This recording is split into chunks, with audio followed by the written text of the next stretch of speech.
Greetings. Before we begin, I'd like to remind viewers that subtitles can be enabled on this YouTube video. Additionally, automatic translation is available, allowing you to follow the lecture in your preferred language. Welcome to another episode in our video lecture series on the binary number system. The ultimate goal of this series is to help you understand how information is stored and processed in digital computers. In this video, we have the following objectives. To understand the method for converting between different numerical bases using the technique of successive divisions. To discuss an example using base 5. Shall we begin? In the previous video, we explored an example of how to use the successive division method to convert the number 51 from base 10 to base 6. Now, let us delve into understanding why this method works. To expedite the process, we will revisit the example, illustrating its application once more, before explaining the underlying logic behind the method. So, let us begin by repeating a segment from the previous video. The method most commonly used in practice is the method of successive divisions. It is remarkably simple and efficient. The user begins with a number in base 10. Let us revisit an example we just explored, converting the number 51 from base 10 to base 6. To begin, the user takes the number 51 in base 10. The process is straightforward. Divide 51 by 6, and record both the quotient and the remainder. Next, take the quotient and divide it again by 6, noting the new quotient and remainder. This sequence continues, dividing by 6 and recording the results, until the quotient becomes less than the divisor, in this case, 6. At this final stage, the user collects the sequence of results. The first digit of the new number is the last quotient obtained. Following this, the remainders are noted, but in reverse order, from the last remainder to the first. And, as if by magic, the number 51, written in base 6, emerges as the result.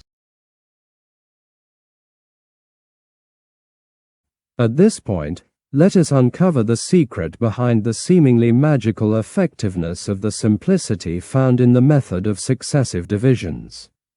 In truth, this secret is remarkably straightforward. Shall we begin? First, let us revisit the distributive property of division through an example. Consider the following division operation. In the numerator, we have the expression 6 times a number a plus a number b, enclosed in parentheses. This entire expression is then divided by 6. Now, I invite you to pause the video and attempt to solve this question. Once you've completed the task, return to the video to check your answer. Do that now.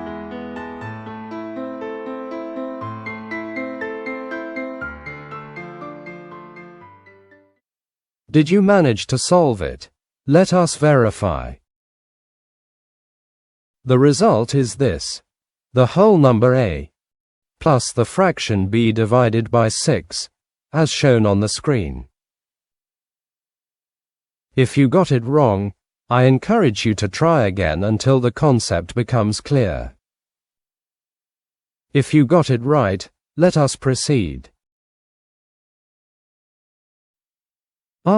Yes, one more observation. Notice that in the process of dividing this number by that one, using only whole numbers, this property implies, as illustrated on the screen, that the numerator, shown here in parentheses, divided by the denominator, base 6, equals the whole number, a, with the remainder being the whole number, b.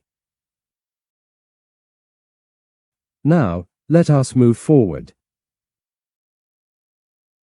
We will use the base 6 conversion we recently performed, as shown on the screen. We already know that 51 equals 1 times 6 squared, plus 2 times 6, plus 3. Now, let us replace the numbers 1, 2, and 3 with the letters A, B, and C.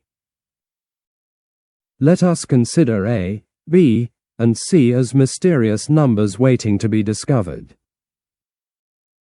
Thus, the number in base 6 is given as A times 6 squared plus B times 6 plus C. And remember that in base 6, A, B, and C are always smaller than 6. In other words, they are numbers from 0 to 5. With that said, let us proceed. We will now perform two operations in parallel. On the left, we will follow the sequence of successive divisions, beginning with 51 divided by 6. On the right, we will work with the decomposed form of the number 51, written as A times 6 squared plus B times 6 plus C. Starting with the division on the left, 51 divided by 6 gives a quotient of 8 and a remainder of 3. Now, let us perform the division of 51 in the decomposed form, where A, B, and C are to be determined. Pause the video and try calculating the quotient and the remainder of this operation in terms of the mysterious numbers A, B, and C. Take your time, pause the video and attempt the operations. Once you're done, resume the video.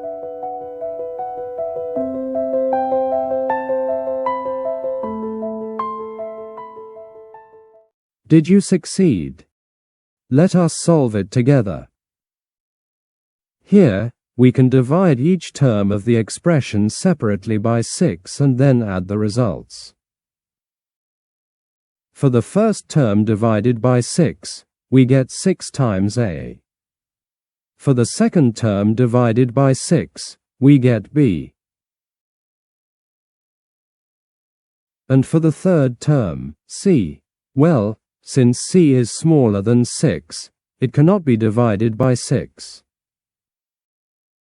Hence, the digit C represents the remainder. This makes it clear that the last digit, C, is always the least significant digit in the base 6 representation of the number 51.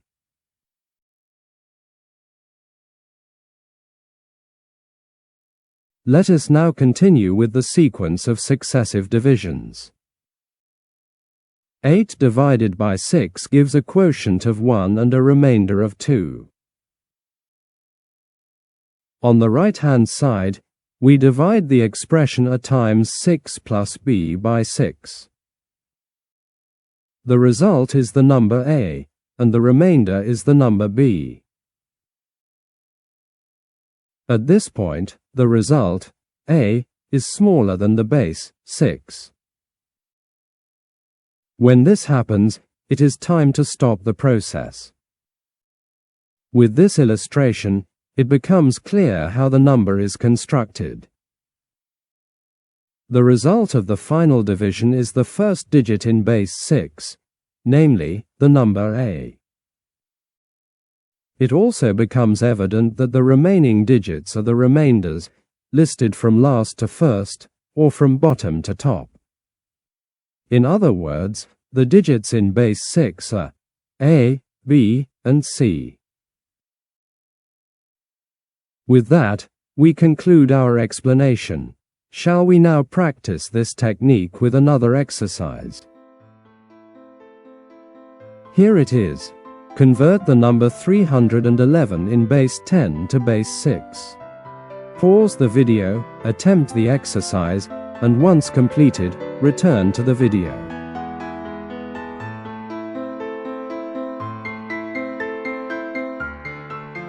Did you manage to solve it?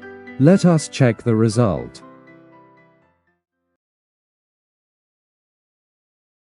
Here are the calculations and the answer. Did you get it right? If not, I encourage you to recheck your calculations. If you got it correct, let us move forward. With this, we conclude the explanation of the method of successive divisions. Let us now proceed to the next topic. Let's take a moment to try this challenge. Convert the numbers from 1 to 20 in base 10 into base 4. Then, use the method of successive divisions to convert the number 155 from base 10 to base 4. Pause the video, give it a go, and come back when you're ready to see the solution.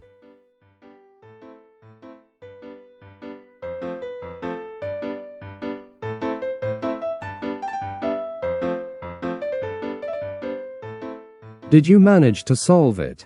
Let us check the result. Here is the result. Did you get it right? If not, I encourage you to recheck your calculations. If you got it correct, let us move forward.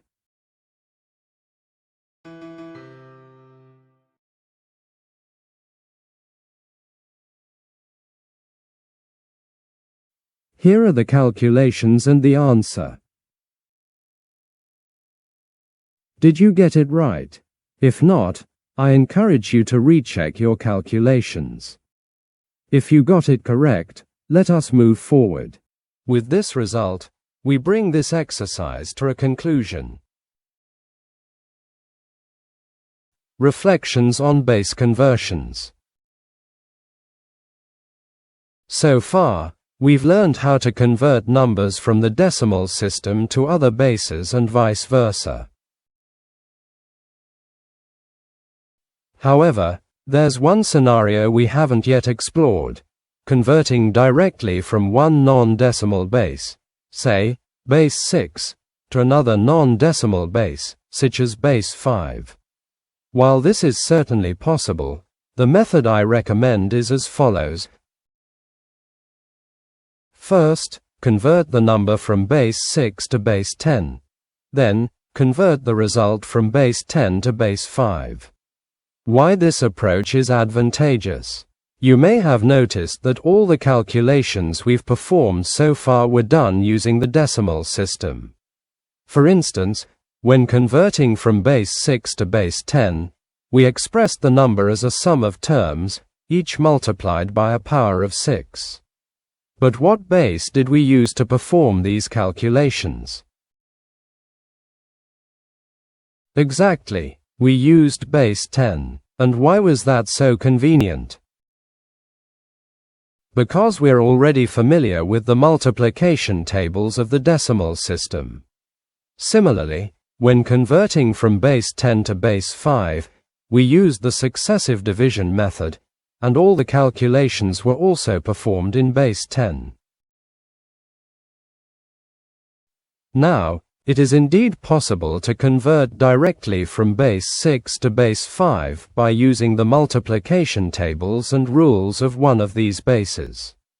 But, let's be honest, that would be quite labor-intensive and not very practical. Therefore, I suggest that whenever you need to convert from one base to another, you use base 10 as an intermediate step. This approach is more efficient and avoids unnecessary complications. That said, I acknowledge that it could be fun, as a mental exercise, to attempt these direct conversions using the multiplication table of a non-decimal base. For those who are curious, feel free to take on the challenge.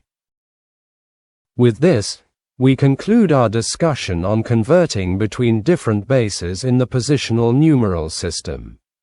In the next video, we will embark on the study of the central focus of this series, the binary numeral system, which uses only 2 digits, 0 and 1. Thank you very much for your attention, and I'll see you in the next video.